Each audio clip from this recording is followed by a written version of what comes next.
I'd like to thank you for giving me the opportunity to speak here today. My name is Heather Despres, and I am the Director of Patient-Focused Certification at Americans for Safe Access. It is a nonprofit organization whose mission is to ensure safe and legal access to cannabis for therapeutic use and research. The Patient-Focused Certification Program is an independent compliance program whose goal is to ensure that cannabis businesses are operating in compliance with state regulations as well as other regulations.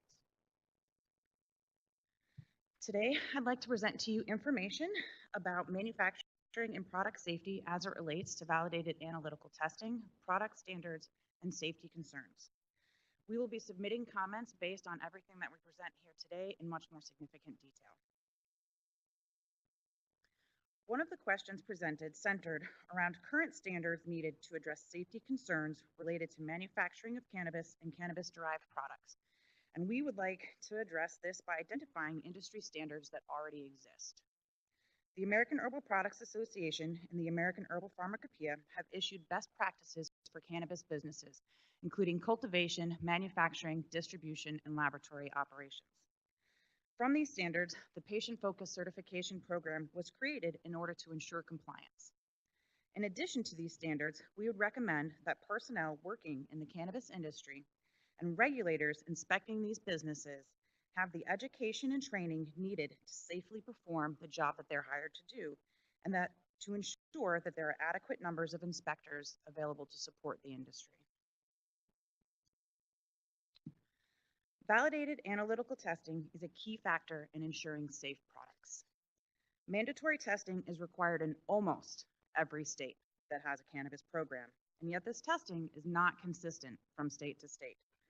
This is a table of a subset of over 70 different pesticides that are required to be tested for in various different states. And as you can see, only 6 are the same throughout. Also, all of the limits are different. So for operators working in various states, there's not consistency. With consistent testing and limits, the safety profile of cannabis products can get better. Some of the major safety concerns for cannabis and cannabis-derived products are the use of pesticides and solvents in cultivation and manufacturing. The majority of recalls that have been issued have been for the use of non-permitted pesticides or for exceeding the limits of allowable pesticides. 4 different states have applied for a special local needs registration, none of which have been approved by the EPA. The type of solvents approved for use also varies by states. For example, some states will permit the use of hydrocarbons, such as butane, while others will only permit the use of carbon dioxide. Additionally, the equipment used in cannabis extraction is often operated at high pressures and requires specific training for safe operation.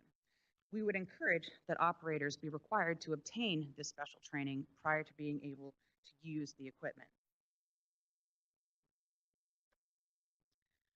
While pesticides and solvents are major concerns, the potency of THC-rich products is also a concern. People have varied reactions to the THC present in cannabis and cannabis-derived products, as many factors may play into how this person reacts, including their weight and rate of metabolism, the amount and type consumed, the method of consumption, and their personal experience with cannabis. Some states require that products containing THC be tested for homogeneity, and we would encourage this type of testing for all products, not just THC-rich products. Proper testing with representative sampling will ensure that products are labeled accurately, allowing the consumer to know exactly what cannabinoids and how much are in the products that they are consuming. There are many challenges facing the cannabis industry. However, there are solutions available. We have worked with state regulators to develop and implement these standards, and we look forward to working with you together to help implement these standards as well. Thank you. Just one quick question. You mentioned recalls. Any data that you have on the recalls that have occurred in the states or the processes surrounding it would be greatly appreciated. We do plan on submitting that. Fantastic. Thank you.